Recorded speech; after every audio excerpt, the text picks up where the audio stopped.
Opa, que bom receber você por aqui. Espero que este audiolivro te ajude no seu processo de autoconhecimento e expansão de consciência. E se você conhece alguém que também possa gostar desse tipo de conteúdo, compartilhe com essa pessoa, se inscreva e curta o meu canal. Me ajude a expandir essa corrente de luz. Gratidão e vamos à leitura de hoje. Capítulo 3. A transmutação mental. A mente, tão bem como os metais e os elementos, pode ser transmutada de estado em estado, de grau em grau, de condição em condição, de polo em polo, de vibração em vibração. A verdadeira transmutação hermética é uma arte mental, o Kybalion. Como dissemos, os hermetistas foram os antigos alquimistas, os primeiros astrólogos e os primeiros psicólogos. E foi Hermes o fundador dessas escolas de pensamento. Da astrologia nasceu a astronomia moderna, da alquimia nasceu a química moderna, da psicologia mística nasceu a psicologia moderna das escolas. Mas não se pode supor que os antigos ignoravam aquilo que as escolas modernas pretendem ser sua propriedade exclusiva e especial. Os registros gravados nas pedras do Egito mostram claramente que os antigos tinham um grande conhecimento de astronomia. A própria construção das pirâmides mostra a relação entre sua concepção e o estudo da ciência astronômica. Tampouco ignoravam a química, porque os fragmentos dos antigos escritos mostram que eles estavam familiarizados com as propriedades químicas das coisas.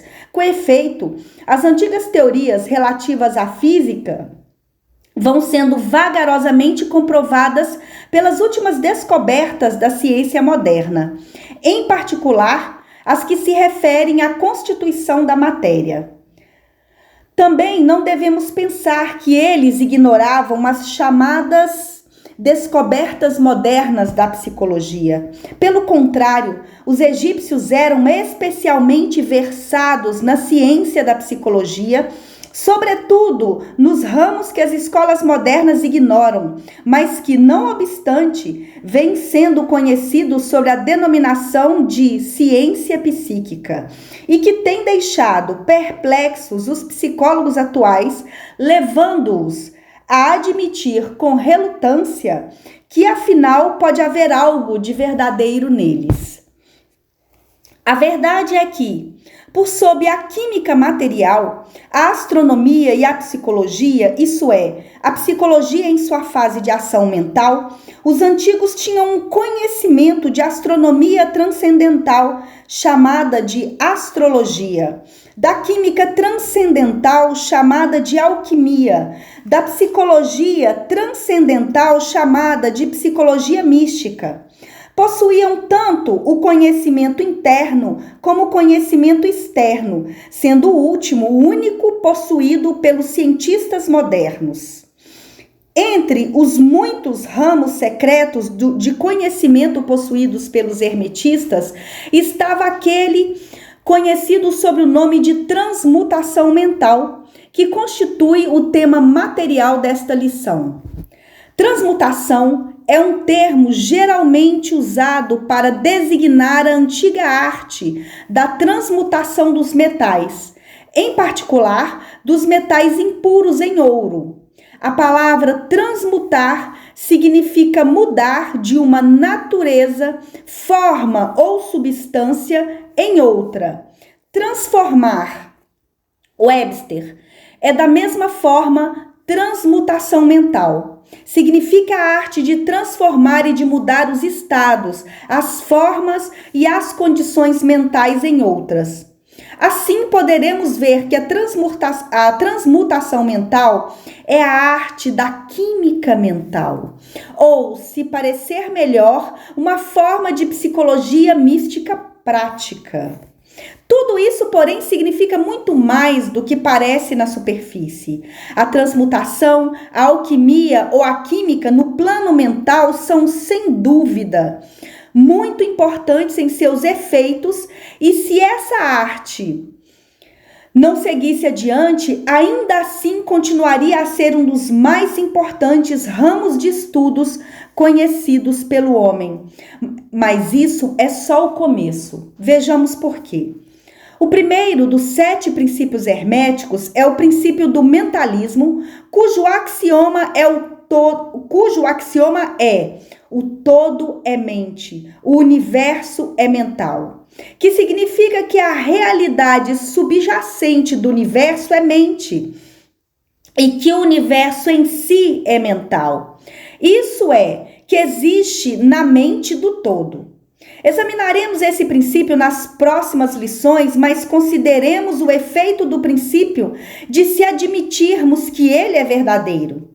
Se o universo é mental em sua natureza, a transmutação mental deve ser a arte de mudar as condições do universo no que se diz respeito à matéria e à força da mente.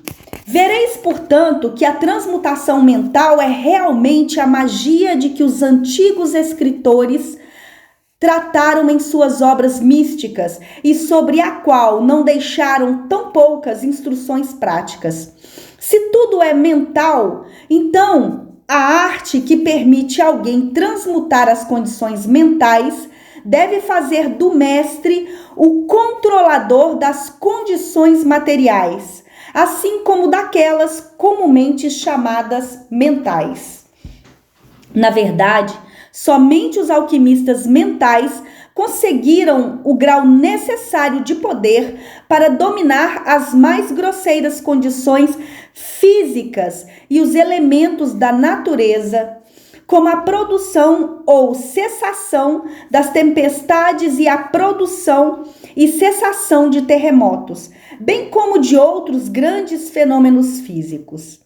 Que tais homens tenham existido e existam ainda hoje é uma questão de crença e boa-fé sinceras para todos os ocultistas adiantados de todas as escolas. Que os mestres existem e que eles têm tais poderes, os melhores instrutores asseguram-no aos seus discípulos, tendo tido experiências que os justificam nessas crenças e afirmações. Esses mestres não fazem exibições públicas de seus poderes. O que buscam, na verdade, é isolar-se das multidões ruidosas, a fim de trabalhar melhor seu caminho ao longo da senda do conhecimento. Mencionamos aqui a sua existência simplesmente com o fim de chamar vossa atenção para o fato de que seu poder é inteiramente mental e opera conforme as linhas da mais elevada transmutação mental e em conformidade com o princípio hermético do mentalismo. O universo é mental, o Kybalion. Contudo, os discípulos e os hermetistas com graus inferiores aos dos mestres, os iniciados e os instrutores, são igualmente capazes de trabalhar paralelamente ao plano mental, na transmutação mental. Com efeito, tudo o que chamamos de fenômenos psíquicos, influência mental, ciência mental, fenômenos do novo pensamento, etc., obedece às mesmas linhas gerais, pois não há senão um princípio envolvido, seja qual for o nome que se lhe atribua. O discípulo é praticante da transmutação mental, opera no plano mental, transmutando condições mentais, estados, etc., em outros, de acordo com diferentes fórmulas mais ou menos eficazes. Os diversos tratamentos, afirmações e negações, etc., das escolas da ciência mental, nada são além de fórmulas frequentemente muito imperfeitas e pouco científicas da arte hermética. A maioria dos praticantes modernos é muito ignorante em comparação com os antigos mestres, pois carece do conhecimento fundamental sobre o qual se fundamenta o trabalho.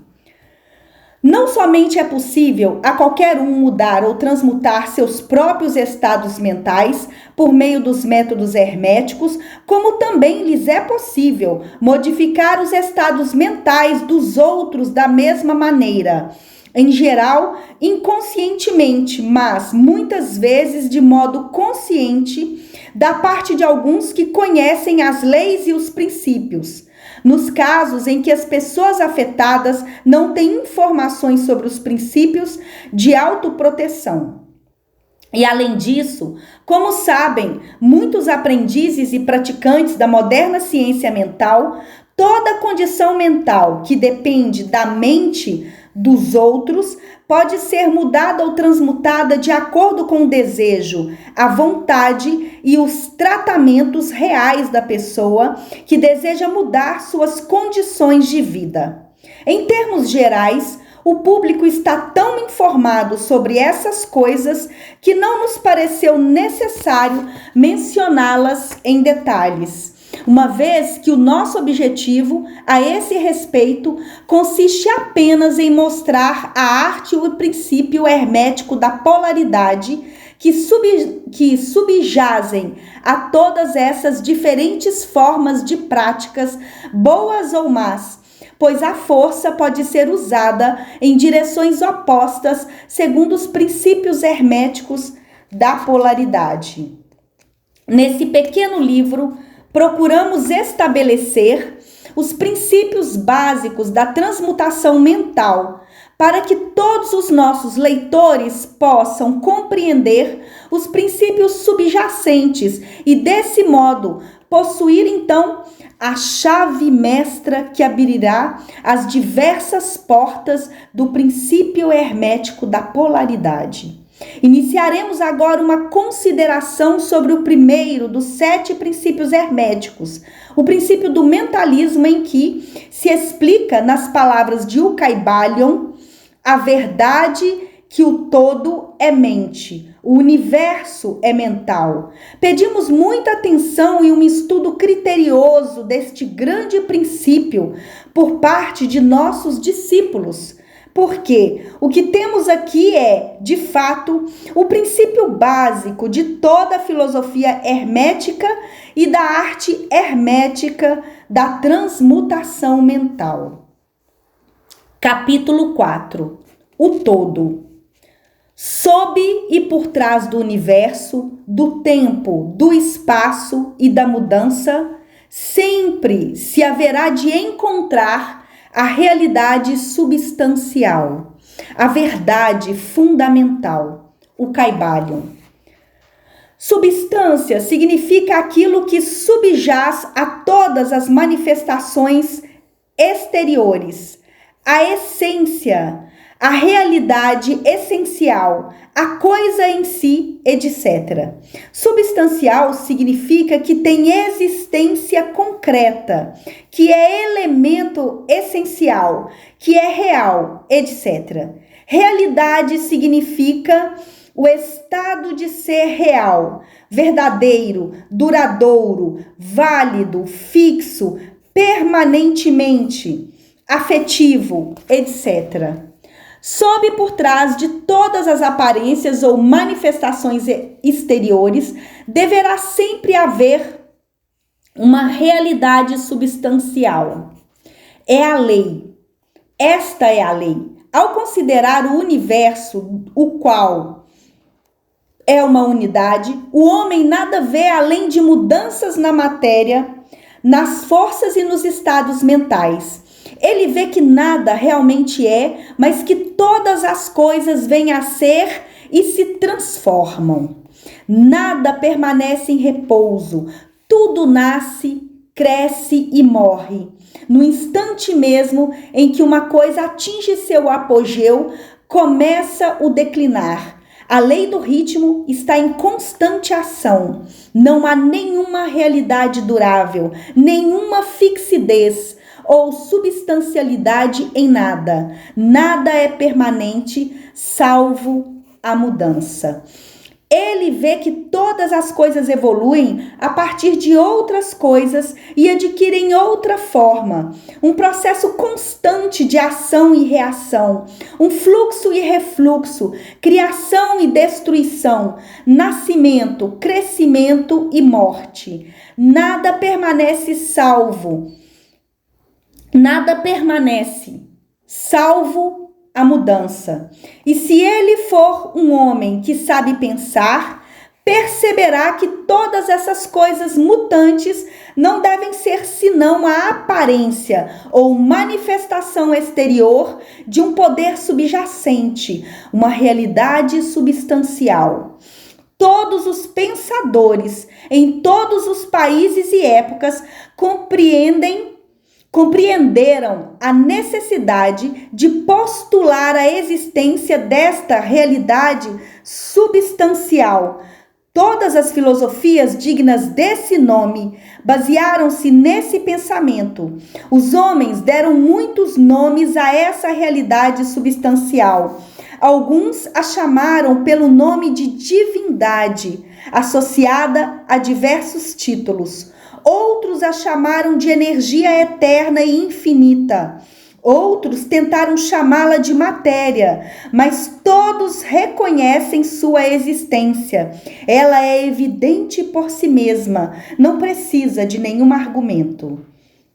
Nessas lições, temos seguido o exemplo de alguns dos maiores pensadores, tanto do mundo antigo como do moderno, os mestres herméticos, e temos nos referido a esse poder subjacente, essa realidade substancial como o todo, termo que nos parece ser o mais abrangente dentre os vários aplicados pelo homem àquilo que transcende quaisquer nomes e termos. Aceitamos e ensinamos o ponto de vista dos grandes pensadores herméticos de todos os tempos, assim como o ponto de vista daquelas almas iluminadas que alcançaram os planos superiores do ser e afirmam todos que a natureza interior do todo é incognoscível. E isso deve ser assim, de fato, porque nada, a não ser o próprio todo, é capaz de compreender sua própria natureza e ser. Os hermetistas acreditam e ensinam que o todo, em si mesmo, é e deve ser sempre incognoscível. Consideram que todas as teorias, suposições e especulações dos teólogos e metafísicos no que diz respeito à natureza interior do todo assemelha-se aos esforços pueris das mentes finitas que anseiam por aprender os segredos do infinito. Esses esforços sempre falharam e continuarão a falhar, tendo em vista a natureza mesma da tarefa. Aquele que se lança em tais investigações ficará dando voltas a esmo no labirinto do pensamento, até perder toda a sanidade de raciocínio, ação ou conduta, terminando por ficar extremamente incapacitado para o trabalho da vida. É como o esquilo que corre freneticamente na roda de exercício de sua gaiola, sem chegar a lugar algum. Em outras palavras, um prisioneiro que nunca sai do seu ponto de partida. Ainda mais presunçosos são aqueles que tentam atribuir ao todo a personalidade, as qualidades, propriedades, características e atributos de si mesmos, conferindo ao todo as emoções, sentimentos e características humanos, chegando sempre aos traços mais desprezíveis da humanidade, como os ciúmes, a suscetibilidade, a lisonja e ao elogio, o desejo de oferendas e adorações e todos os outros remanescentes dos dias que nossa raça ainda estava na infância. Essas ideias não são dignas de pessoas esclarecidas e vêm sendo rapidamente descartadas. A essa altura, talvez seja conveniente afirmar que fazemos distinção entre religião e teologia, entre filosofia e metafísica. Para nós, a religião significa essa realização intuitiva da existência do todo e a realização entre nós e ele.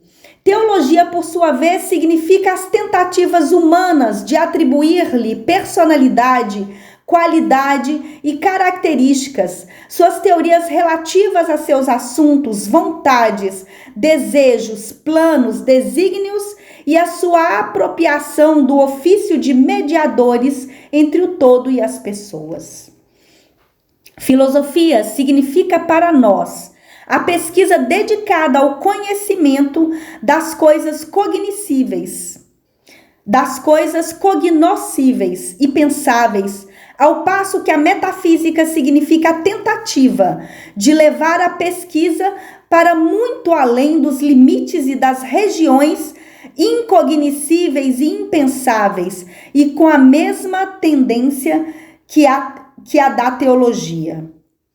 E por conseguinte, tanto a religião como a filosofia significam para nós coisas que têm raízes na realidade, ao passo que a teologia e a metafísica parecem caniços quebradiços enraizados nas areias movediças da ignorância e nada mais constituem que o mais incerto apoio para a mente ou a alma do homem.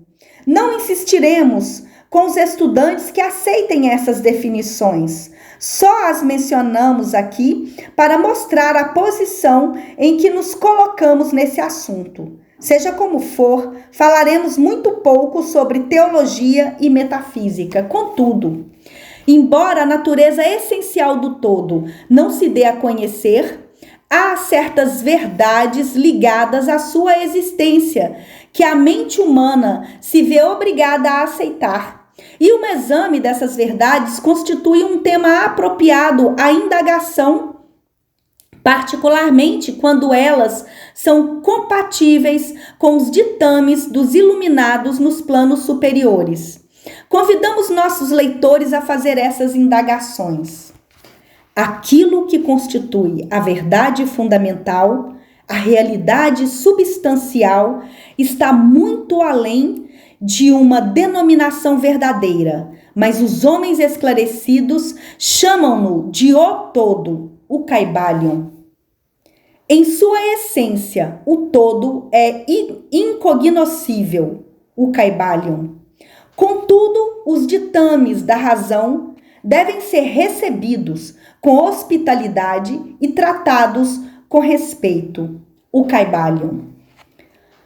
A razão humana, cujos ditames devemos aceitar na medida em que somos dotados de pensamento, nos ensina como proceder em relação ao todo, sem contudo tentar remover o véu do incognoscível. 1. O todo deve ser tudo o que realmente é. Nada pode ter existência fora do todo, pois desse modo o todo não seria o todo. 2. O todo deve ser infinito, pois nada é capaz de defini-lo, confirmá-lo, limitá-lo ou restringi-lo. Deve ser infinito no tempo ou eterno, deve ter existido sempre e continuamente, pois não existe nada que possa tê-lo criado alguma vez. E não existe nada que se possa desenvolver a partir do nada, e se tivesse não sido alguma vez, nem mesmo por um momento, ele não seria agora.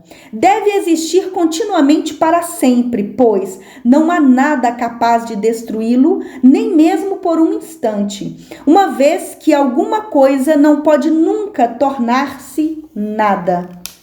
É infinito no espaço, deve estar em toda parte, pois não há nenhum lugar fora do todo. Não pode ser senão contínuo no espaço, sem ruptura, cessação, separação ou interrupção, pois não existe nada capaz de romper, separar ou interromper sua continuidade.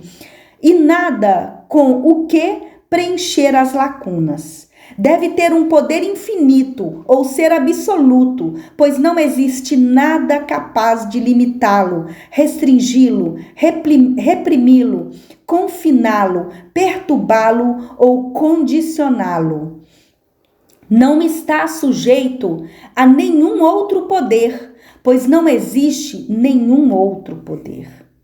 O todo deve ser imutável ou não sujeito à mudança em sua natureza real, pois não há nada capaz de operar mudanças nele, nada em que ele pudesse se transformar, nem a partir do que ele pudesse ter sofrido mudanças. Nada pode ser-lhe acrescentado ou subtraído.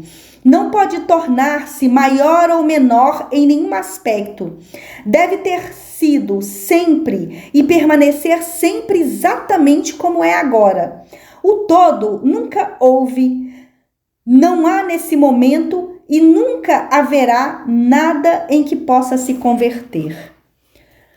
Por ser o todo infinito, absoluto, eterno e imutável, deve certamente concluir-se que qualquer coisa finita, mutável, efêmera e condicionada não pode ser o todo. E como não existe nada fora do todo, na verdade, então, todas e quaisquer coisas finitas devem ser nulas na realidade. Não se preocupem nem fiquem confusos, não estamos tentando levá-los para o campo da ciência cristã sob o disfarce de filosofia hermética. Há uma possibilidade de reconciliação desse estado de coisas aparentemente contraditório. Sejam pacientes, pois lá chegaremos no momento oportuno. Vemos ao nosso redor aquilo que se dá o nome de matéria, que constitui o fundamento físico de todas as formas. Será o todo simplesmente matéria? Absolutamente não. A matéria não é capaz de manifestar a vida ou a mente, e, uma vez que a vida e a mente se manifestam no universo, o todo não pode ser matéria, pois nada pode elevar-se acima de sua própria origem. Nada jamais se manifesta como efeito que não esteja na causa. Nada existe como consequência que não seja antecedente. E a ciência moderna nos informa que, na verdade, não existe nenhuma coisa que se possa chamar de matéria. O que chamamos de matéria é simplesmente uma energia ou força interrompida. Isso é, energia ou força com alto grau de vibração, como afirmou recentemente um autor. A matéria fundiu-se em mistério. Até a ciência materialista abandonou a teoria da matéria e agora repousa sobre a base da energia. Então, o todo é mera energia ou força? Nem energia, nem força. Do modo como os materialistas usam os termos, pois sua energia e força são coisas cegas, mecânicas, privadas de vida ou mente. A vida ou a mente não pode evoluir da energia ou força cega, pela razão que demos há pouco. Nada pode elevar-se acima de sua própria origem. Nada evolui que não tenha evoluído. Nada jamais se manifesta como efeito que não esteja na causa. Portanto, todo não pode ser mera energia ou força, pois, se assim fosse, não haveria na existência coisas tais como a vida e mente. E sabemos que não é assim, pois estamos vivos e usamos a mente para examinar essa mesma questão, do mesmo modo como estão os que afirmam que tudo é energia ou força. O que será, então, superior à matéria ou energia de cuja existência temos conhecimento no universo? Vida e mente. Vida e mente em todos os seus graus variáveis de conhecimento. Então, querem nos dizer que o todo é vida e mente? Sim e não. será a nossa resposta. Se a pergunta remeter à vida e à mente, do modo como nós, pobres mortais, as conhecemos, nossa resposta será não. O todo não é isto. E então seremos questionados sobre o tipo de vida e mente que pretendemos dar a entender. A resposta será mente vivente, tão superior a tudo que os mortais conhecem por essas palavras, como a vida e a mente são superiores às forças mecânicas ou à matéria. Mente vivente infinita, em comparação com mente e vida finitas. Referimos-nos àquilo que as almas iluminadas querem dizer quando pronunciam reverentemente a palavra Espírito. O todo é mente vivente infinita. Os iluminados chamam-na de Espírito. Capítulo 5. O universo mental. O universo é mental, contido na mente do todo, o Kybalion. O todo é espírito, mas o que é o espírito? Esta pergunta não tem resposta, uma vez que sua definição é praticamente a mesma do todo, que não pode ser explicado nem definido. Espírito é simplesmente um nome que os homens dão à concepção mais elevada da mente vivente infinita. Significa essência real, significa a mente vivente, tão superior à vida e à mente como as conhecemos, quanto essas últimas são superiores à energia mecânica e à matéria. O espírito transcende o nosso entendimento e usamos o termo simplesmente para poder pensar ou falar sobre o todo. Tendo em vista nosso pensamento e entendimento, estamos certos ao pensar no espírito como mente vivente infinita, reconhecendo ao mesmo tempo que não podemos entendê-lo em sua plenitude. Devemos agir assim ou parar totalmente de pensar sobre a questão. Façamos agora um exame da natureza do universo, tanto no seu todo, como em todas as suas partes. O que é o universo? Vimos que não pode haver nada fora do todo. Portanto, o universo é o todo? Não. Isso não é possível porque o universo parece ser constituído de muitas coisas e está em constante processo de mutação. Em outras palavras, não se ajusta às ideias que estamos compelidos a aceitar a respeito do todo, como deixamos claro em nossa última lição. Portanto, se o universo não é o todo, ele deve ser o nada. E esta é a conclusão inevitável da mente num primeiro momento. Contudo, não podemos ficar satisfeitos com essa resposta, porque somos conscientes da existência do universo. Portanto, se o universo não é o todo nem o nada, o que poderá ser? Examinemos mais detalhadamente esta questão. Se o universo existe ou parece existir, ele deve proceder de alguma maneira do todo. Deve ser uma criação do todo. Porém, como é impossível que alguma coisa seja criada a partir do nada, o que pode estar na base da criação do todo? Alguns filósofos responderam a essa pergunta, dizendo que o todo criou o universo a partir de si mesmo, isto é, a partir do ser e da substância do todo. Mas isso não nos será útil, pois o todo não pode ser subtraído ou dividido, como já vimos aqui. E então, repetindo, se isso fosse verdade, cada partícula do universo não poderia ignorar seu próprio ser, o todo. O todo não poderia perder a consciência de si mesmo, nem tampouco converter-se num átomo, numa força cega ou numa coisa de existência desprezível. Alguns homens, na verdade, convencendo-se de que o todo é realmente tudo e também reconhecendo sua própria existência enquanto homens, apressaram-se a concluir que eles e o todo eram idênticos, proclamando em altos brados: "Eu sou Deus", para o divertimento da multidão e o lamento dos sábios.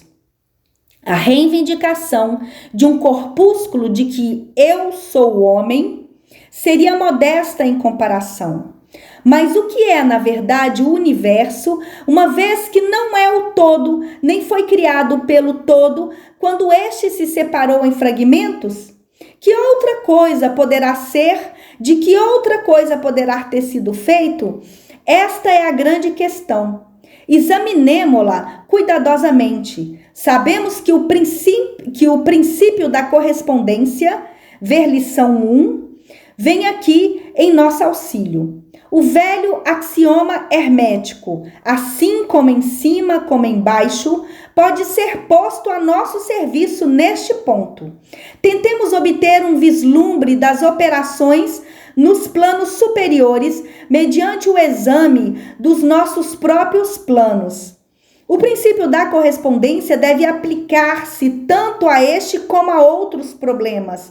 Vejamos, no seu próprio plano de existência, como é que o homem cria? Bem, em primeiro lugar, ele pode criar fazendo algumas coisas a partir de materiais externos, mas isso de nada servirá, pois não há materiais fora do todo com os quais possa criar. Bem, em segundo lugar, o homem procria ou reproduz sua espécie pelo processo de geração, que é uma multiplicação pessoal obtida, transferindo-se uma parte de sua substância à sua prole.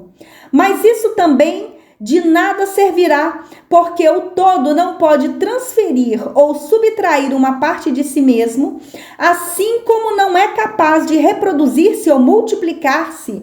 No primeiro caso, haveria um descarte, e no segundo caso, uma multiplicação ou adição ao todo, duas coisas que seriam então absurdas. Não há um terceiro modo que permitiria ao homem criar? Sim, há. Ele cria mentalmente e, ao fazê-lo, não usa nenhum material exterior, nem reproduz a si próprio, e ainda assim seu espírito impregna a criação mental. Segundo o princípio da correspondência, estamos certos ao considerar que o todo cria o universo mentalmente, de modo semelhante ao processo pelo qual o homem cria imagens mentais. E é exatamente aqui que a voz da razão está de acordo com a voz dos iluminados, como nos mostram seus preceitos e escritos. São esses os preceitos dos sábios. Foi esse o ensinamento de Hermes. O todo não pode criar de nenhuma outra forma a não ser mentalmente, sem usar elementos materiais, e não há nada que se preste a tal uso, ou reproduzindo-se a si mesmo, o que também é impossível. Não há como fugir a essa conclusão da razão, a qual, como dissemos, está em harmonia com os mais elevados preceitos dos iluminados. Assim como vós podeis criar um universo próprio em vossa mentalidade, o mesmo pode fazer o todo, mas vosso universo é a criação mental de uma mente finita, ao passo que aquele do todo é a criação de um infinito. Os dois são de natureza semelhante, mas infinitamente diferentes em grau. Mais adiante, aprofundaremos nosso exame do processo de criação e manifestação. Contudo, desde já, é preciso inscrever em vossa mente, com grande firmeza, o seguinte ponto: o universo e tudo que ele contém é uma criação mental do todo.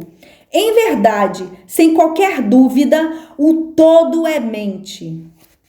Em sua mente infinita, O todo cria incontáveis universos que existem eons, imensuráveis períodos de tempo, e ainda assim para o todo. A criação, a evolução, declínio e morte de 1 milhão de universos não parece demorar mais que um simples piscar de olhos. O Kybalion.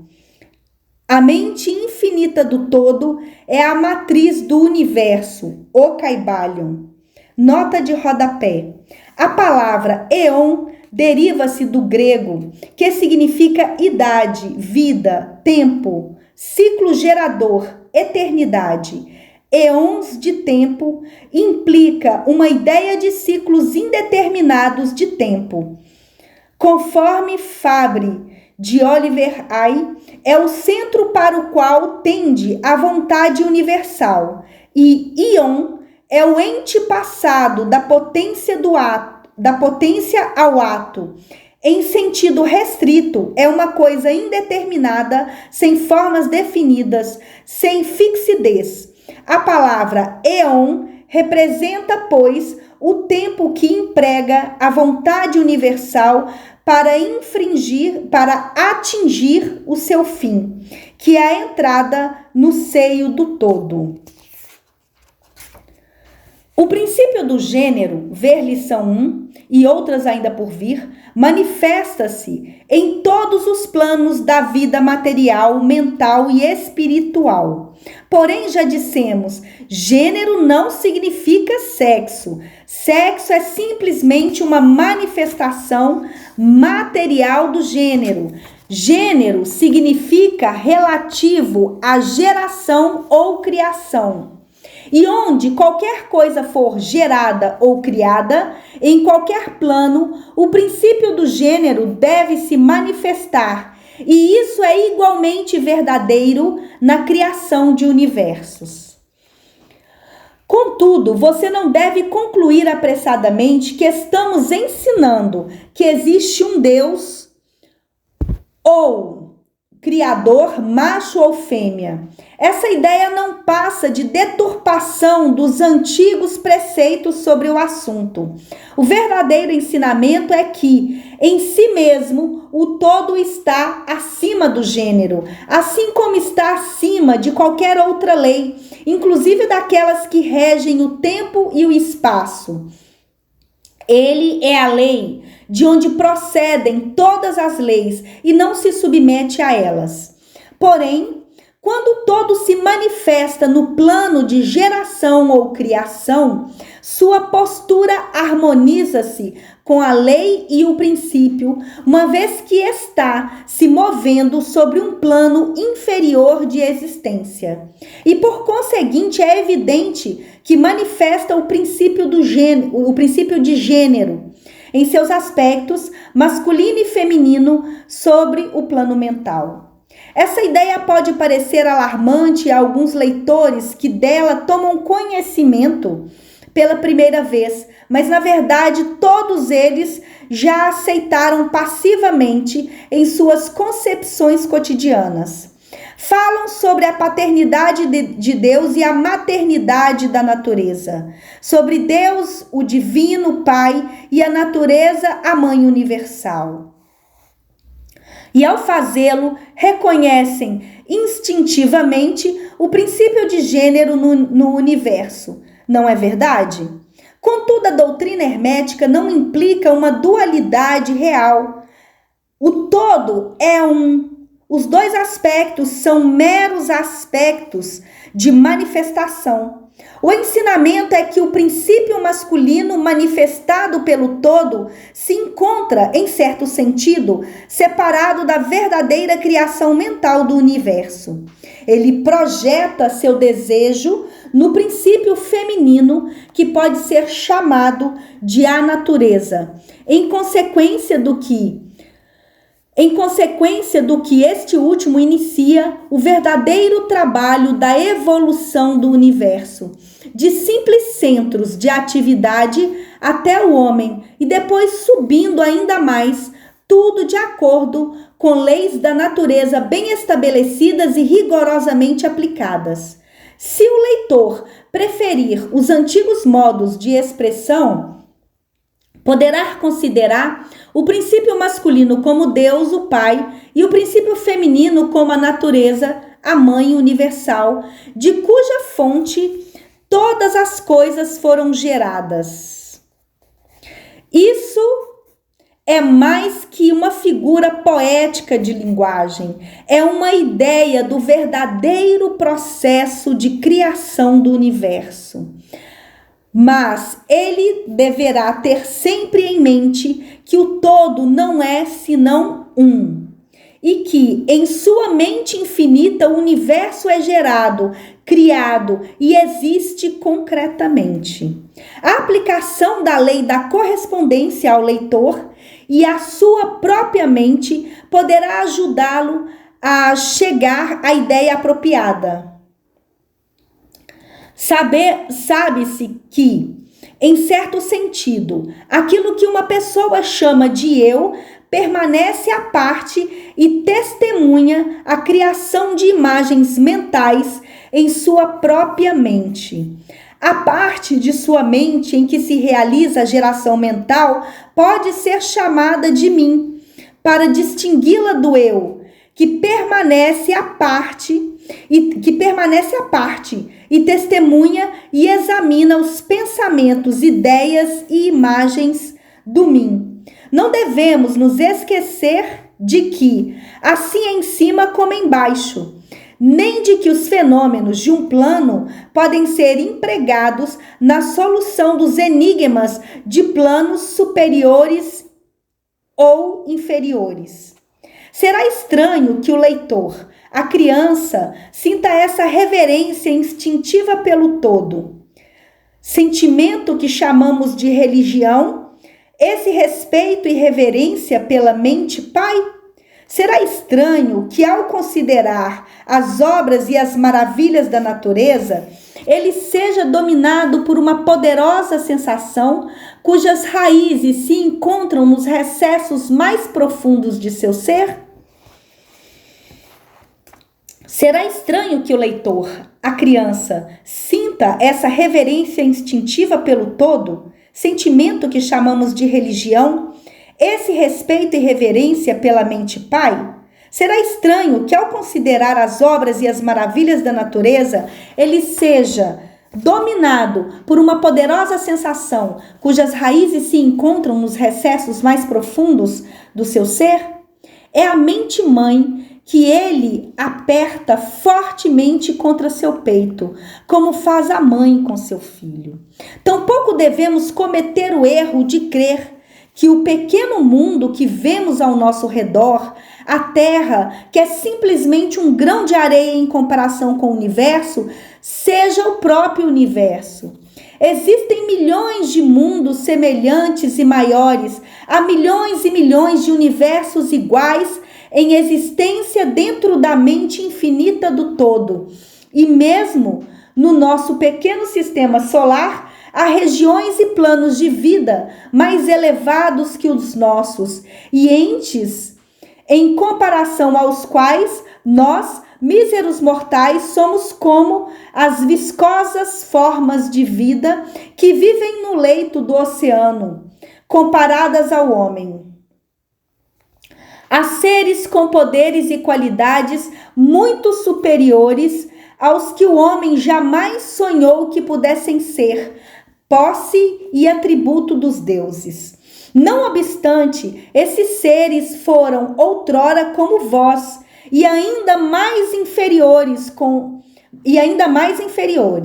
Com o tempo, porém, seremos iguais a eles ou mesmo superiores, porque esse é o destino do homem, como dizem os iluminados. E a morte não é real, mesmo no sentido relativo do termo, ela nada mais é que o nascimento para uma nova vida. Subiremos mais alto, cada vez mais alto em direção a planos de vida, cada vez mais elevados por períodos imensuráveis de tempo. O universo é nossa morada e exploraremos seus mais profundos recessos antes do fim dos tempos. Habitamos a mente infinita do todo e nossas possibilidades e oportunidades são infinitas, tanto no tempo como no espaço. E ao fim do grande ciclo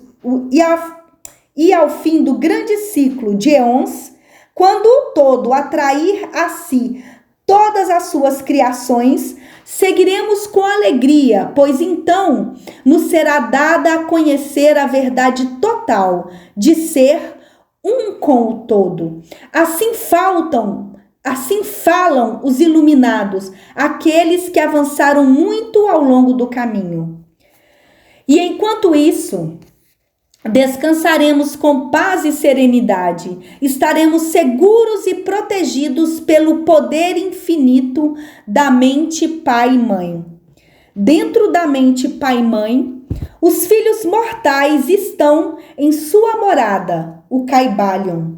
No universo não há ninguém que não tenha pai ou mãe, o Kybalion. Capítulo 6, o paradoxo divino. Os falsos sábios, reconhecendo a irrealidade comparativa do universo, imaginam que podem desafiar suas leis. Esses são loucos, vãos e presunçosos, que se arrebentam contra as rochas e são despedaçados pelos elementos devido à sua loucura. O verdadeiro sábio, conhecedor da natureza do universo, emprega a lei contra as leis, o superior contra o inferior, e, pela arte da alquimia, transmuta as coisas indesejáveis no que é precioso e o que o faz triunfar. O domínio não consiste em sonhos anormais, em visões e ideias fantásticas, mas sim no uso das forças superiores contra as inferiores, escapando dos sofrimentos dos planos inferiores mediante vibrações nos planos superiores. A transmutação e não a negação presunçosa é a arma do mestre, o Kybalion. Este é o paradoxo do universo, que resulta do princípio da polaridade que se manifesta quando o todo começa a criar. É preciso segui-lo com atenção, pois assinala a diferença entre a falsa e a verdadeira sabedoria. Quanto ao todo infinito, o universo, suas leis, seus poderes, sua vida e seus fenômenos são como coisas testemunhadas no estado de meditação ou sonho. Para tudo o que é finito, porém, o universo deve ser tratado como real, e a vida, a ação e o pensamento devem ser baseados nele, de modo a concordar com o entendimento da verdade superior, cada qual de acordo com seu próprio plano de leis. Se o todo fosse imaginar que o universo fosse de fato real, então pobre do universo, pois ele não teria nenhuma rota de fuga do inferior para o superior em direção ao divino. E desse modo, o universo se tornaria fixo e o progresso passaria a ser uma impossibilidade. E se o homem, devido a uma falsa sabedoria, considerar as ações, as vidas e os pensamentos do universo como um mero sonho, semelhante aos seus próprios sonhos finitos, esse universo se tornaria verdadeiramente assim para ele, e como um sonâmbulo que gira em falso e tropeça num círculo vicioso, sem fazer nenhum progresso, e vendo-se forçado, ao final, a despertar ferido e vertendo sangue em resultado das leis naturais que havia ignorado. Conservem sua mente sempre voltada para a estrela, mas permaneçam atentos aos vossos passos, para não caírem no lodaçal, em razão de vosso olhar permanentemente voltado para o alto. Não se esqueçam do paradoxo divino, segundo o qual o universo é e não é. Lembrem-se sempre dos dois polos da verdade, o absoluto e o relativo. E muito cuidado com as meias verdades. Aquilo que os hermetistas conhecem como a lei do paradoxo é um aspecto do princípio da polaridade. Os escritos herméticos estão cheios de referências ao aparecimento do paradoxo na consideração dos problemas da vida e da existência. Os instrutores previnem constantemente os seus discípulos contra o erro de omitir o outro lado de cada questão. E as suas admoestações se referem particularmente aos problemas do absoluto e do relativo que deixam perplexos todos os estudantes de filosofia e que levam a tantos a pensar e agir contrariamente ao que em geral se conhece como senso comum. E precavemos todos os discípulos, advertindo-os a adquirir uma compreensão profunda do paradoxo divino do absoluto e do relativo, para não se deixarem atolar no lodaçal da meia-verdade. Essa lição particular foi escrita com esse objetivo. É preciso aprendê-la bem. A primeira ideia que ocorre ao bom pensador, depois de ele ter compreendido bem a verdade, que o universo é uma criação mental do todo e que o universo e tudo o que ele contém é mera ilusão, irrealidade, ideia contra a qual os seus instintos se rebelam. Contudo, esta e todas as outras grandes verdades podem ser consideradas a partir dos pontos de vista absoluto e relativo. Do ponto de vista absoluto, quando comparado com o todo em si, o universo tem a natureza de uma ilusão, um sonho, uma fantasmagoria. Reconhecemos esse fato, inclusive, do nosso ponto de vista ordinário, porque falamos do mundo como um espetáculo transitório que vai e vem, nasce e morre, pois o elemento de impermanência e mudança, limitação, insubstancialidade deve estar sempre associado à ideia de um universo criado, quando ele se opõe à ideia do todo, sejam quais forem nossas crenças a respeito de ambos. Filósofos, metafísicos, cientistas e teólogos estão todos de acordo com essa ideia e a reencontramos em todas as formas de pensamentos filosóficos e concepções religiosas, assim como nas teorias das respectivas escolas de metafísica e teologia. Assim, os preceitos herméticos não pregam a insubstancialidade do universo com palavras mais autodissonantes do que aqueles com as quais estamos familiarizados, ainda que seu modo de apresentar o tema possa parecer uma coisa mais assustadora. Em certo sentido, qualquer coisa que tenha um começo e um fim pode ser irreal e não verdadeira. E o universo está sujeito à regra em todas as escolas de pensamento. Do ponto de vista absoluto, nada há de real a não ser o todo, sejam quais forem os termos que usemos em nossas reflexões ou discussões sobre o tema. Quer o universo seja criado de matéria, quer seja uma criação mental na mente do todo, ele é insubstancial, impermanente, uma coisa de tempo, espaço e mudança. O leitor deve compreender esse fato em sua totalidade antes de emitir qualquer juízo de valor sobre a concepção hermética da natureza mental do universo. Deve também examinar cada uma das outras concepções para ver se o que sobre elas afirmamos não é verdadeiro. Contudo, o ponto de vista absoluto nos mostra um só lado da imagem. O outro lado é o relativo. A verdade absoluta foi definida como as coisas como a mente de Deus as conhece, ao passo que a verdade relativa são as coisas como a mais elevada razão do homem as compreende.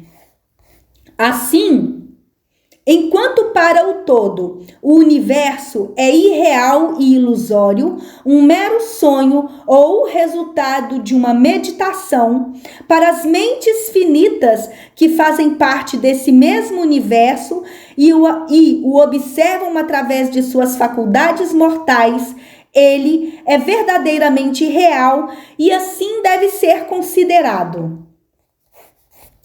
Ao reconhecer o ponto de vista absoluto, não devemos cometer o erro de negar ou ignorar os fatos e fenômenos do universo, tal como se apresentam às nossas faculdades mortais.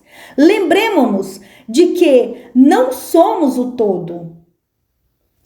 Para dar exemplos bem conhecidos, todos admitimos que a matéria existe para os nossos sentidos, e estaríamos errados se não o fizéssemos.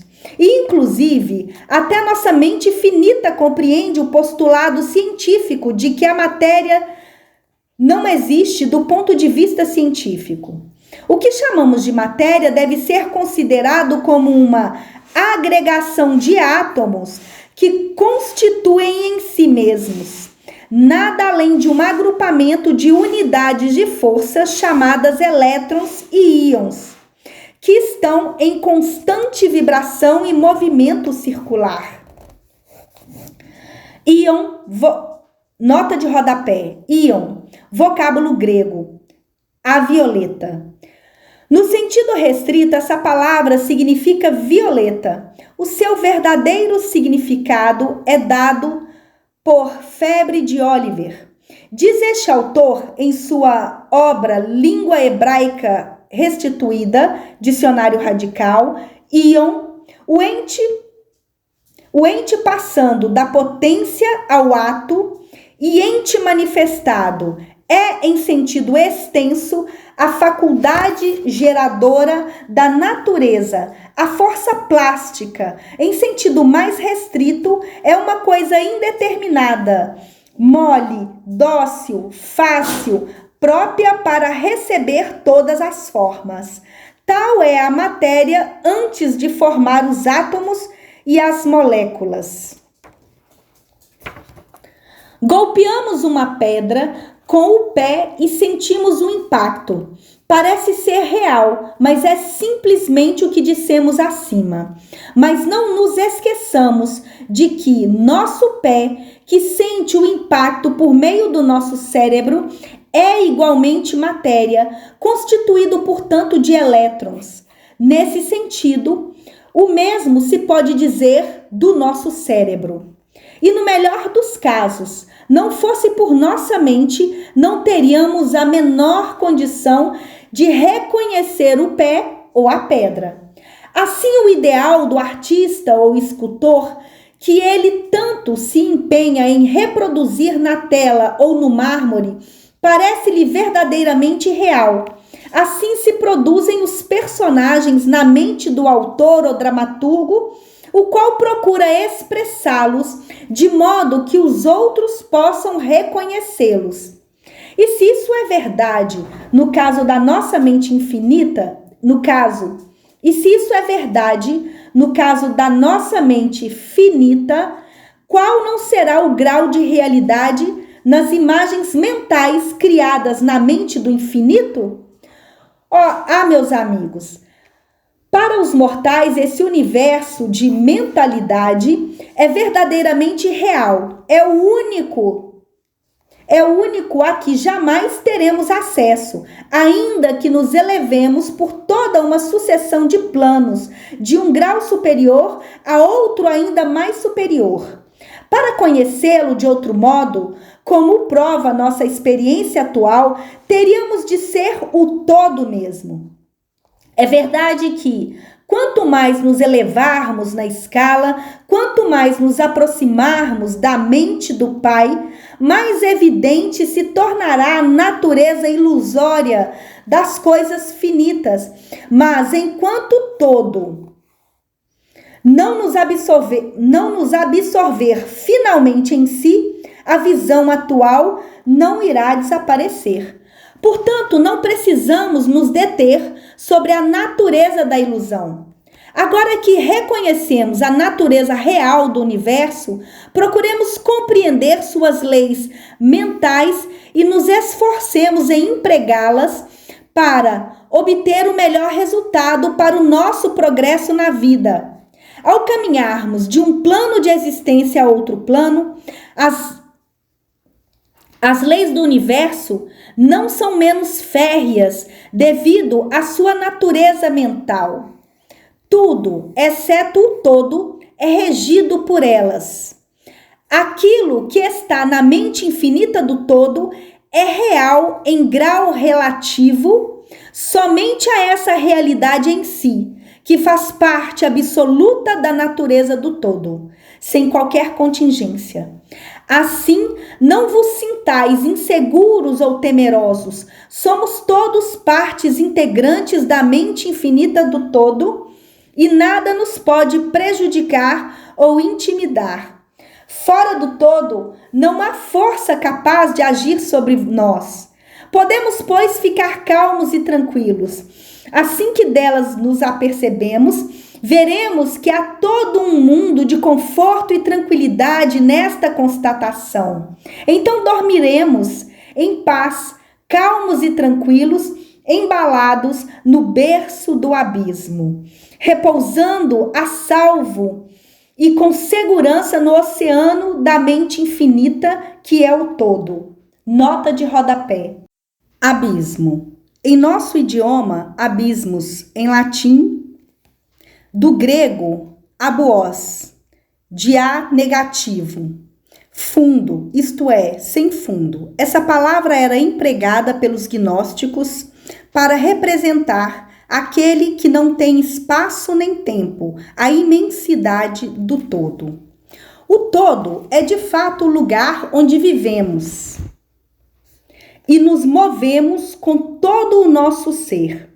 A matéria também é matéria para nós enquanto habitamos o plano da matéria, apesar de sabermos que ela não passa de uma agregação de elétrons ou partículas de força que vibram rapidamente e giram umas ao redor das outras na formação de átomos. Os átomos, por sua vez, vibram e giram formando moléculas que, por sua vez, formam as grandes massas de matéria. A matéria não se converte em matéria inferior quando levamos a pesquisa ainda mais longe e aprendemos dos preceitos herméticos que a força da qual os elétrons são unidades é simplesmente uma manifestação da mente do todo e, como tudo mais no universo, é de natureza puramente mental. Enquanto estivermos no plano da matéria, devemos reconhecer seus fenômenos. Podemos controlá-la como fazem todos os mestres de maior ou menor grau, mas devemos fazê-lo aplicando as forças superiores. Cometemos uma loucura quando tentamos negar a existência da matéria em seu aspecto relativo. Podemos negar o seu domínio sobre nós e estaremos agindo corretamente ao assim proceder, mas não devemos ignorá-la em seu aspecto relativo, pelo menos enquanto estivermos em seu plano. As leis da natureza não se tornam menos constantes ou efetivas quando as conhecemos, igualmente como meras criações mentais. Elas estão em pleno efeito nos diversos planos. Nós superamos as leis inferiores aplicando leis superiores e exclusivamente dessa matéria. Contudo, não podemos fugir à lei, nem nos elevarmos totalmente por sobre elas. Nada a não ser o todo pode fugir à lei. E isto porque o todo é a lei em si, de onde derivam todas as outras leis. Os mestres mais avançados podem adquirir os poderes geralmente atribuídos aos deuses dos homens. E há incontáveis categorias de ser na grande hierarquia da vida, cuja existência e poder transcendem os mais elevados mestres entre os homens num grau impensável para os mortais. Contudo, o mais elevado mestre e o mais elevado ser devem curvar-se à lei e ser como nada aos olhos do todo. Portanto, se mesmo esses seres mais elevados, cujos poderes excedem até aqueles atribuídos pelos homens a seus deuses, se até esses seres mais elevados estão subordinados à lei, imaginai a presunção do homem mortal, da nossa raça e do nosso grau, quando ousa considerar as leis da natureza como irreais, visionárias e ilusórias, porque chegou a compreender a verdade de que as leis são de natureza mental e simples criações mentais do todo. Essas leis, às quais o todo atribuiu a função de governar, não podem ser desafiadas nem questionadas. Elas durarão enquanto o universo durar, porque o universo só existe em virtude destas leis, que formam o seu arcabouço e o mantêm unido. Embora explique a verdadeira natureza do universo mediante o princípio de que tudo é mental, o princípio hermético do mentalismo não muda as concepções científicas do universo, da vida ou da evolução. Com efeito, a ciência simplesmente corrobora os preceitos herméticos.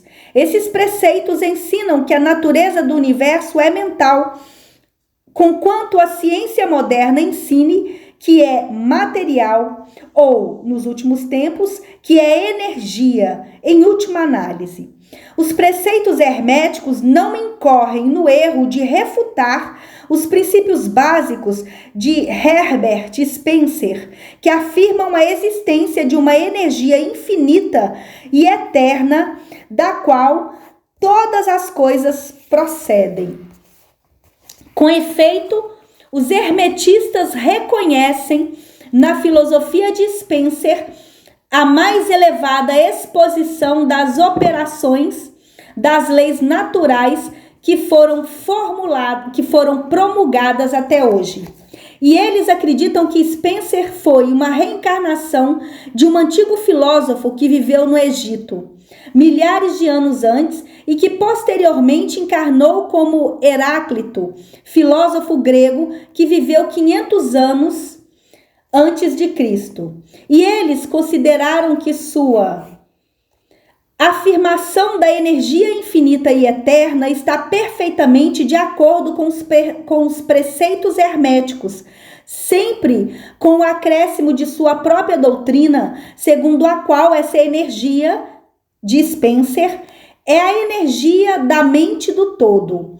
Com a chave mestra da filosofia hermética, o seguidor de Spencer poderá abrir várias portas das concepções filosóficas internas do grande filósofo inglês, cuja obra apresenta os resultados da preparação de suas encarnações precedentes.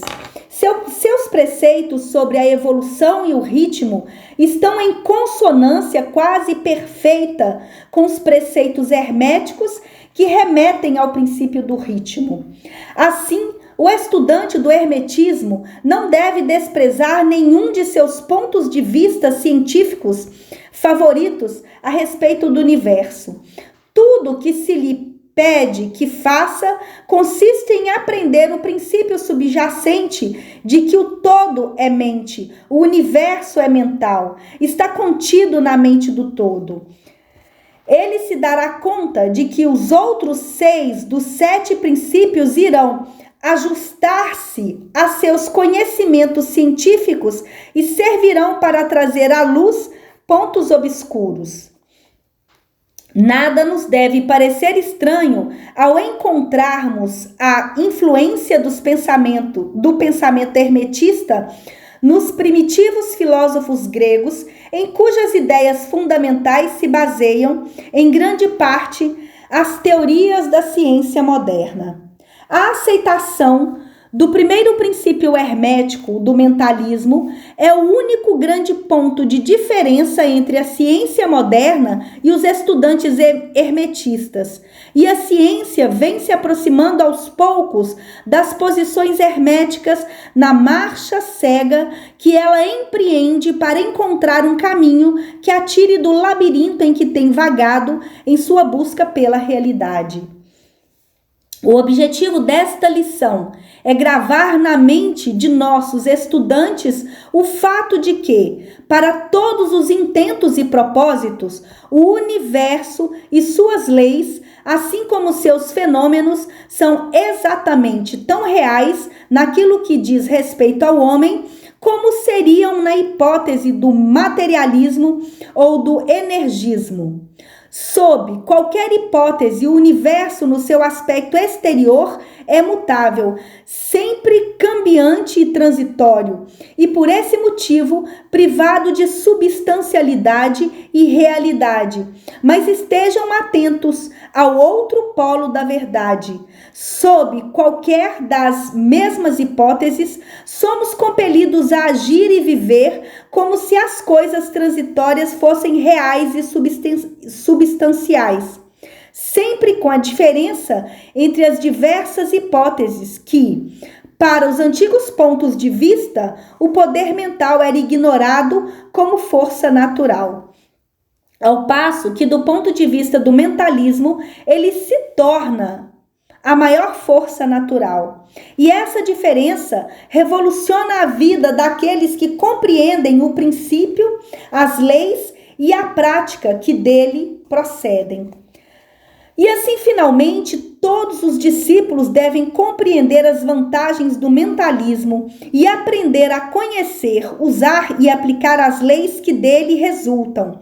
Não devem, porém, ceder à tentação que, como afirma o Kybalion, domina os falsos sábios e faz com que se deixem hipnotizar pela aparente realidade das coisas, tendo como consequência o fato de vagarem pelas sombras, vivendo um mundo de sonhos, ignorando o trabalho prático e a vida do homem, até que, no fim das contas, sejam lançados de encontro às rochas e despedaçados pelos elementos, por conta da sua loucura. Melhor é seguir o exemplo do sábio, como recomenda a mesma autoridade, o Kybalion. Use a lei contra as leis, o superior contra o inferior, e pela arte da alquimia, transforme as coisas abjetas em valiosas, e será assim que alcançarás o triunfo. Seguindo a autoridade, combatamos também a falsa sabedoria, que não passa de loucura, que ignora a verdade segundo a qual a mestria não se manifesta por meio de sonhos anormais, visões ou ideais fabulosas, mas recorre às forças superiores contra as inferiores, evitando os sofrimentos dos planos inferiores, mediante vibrações nos planos superiores. Tenham sempre em mente, discípulos, que a transmutação e não a negação presunçosa é a arma do mestre. As citações acima foram extraídas de O Kybalion e seriam de extrema importância para todos os adeptos que as conseguissem fixar na memória. Não vivemos num mundo de sonhos, mas sim num mundo que, embora relativo, é real, na medida em que diz respeito à nossa vida e nossas ações. A nossa razão de ser no universo não é negar sua existência, mas sim viver usando as leis para nos elevar dos graus inferiores aos graus superiores, dando o melhor de nós nas circunstâncias que surgem a cada dia e vivendo, na medida do possível, conforme nossas ideias e ideais mais elevados. O verdadeiro sentido da vida não se dá a conhecer ao homem nesse plano.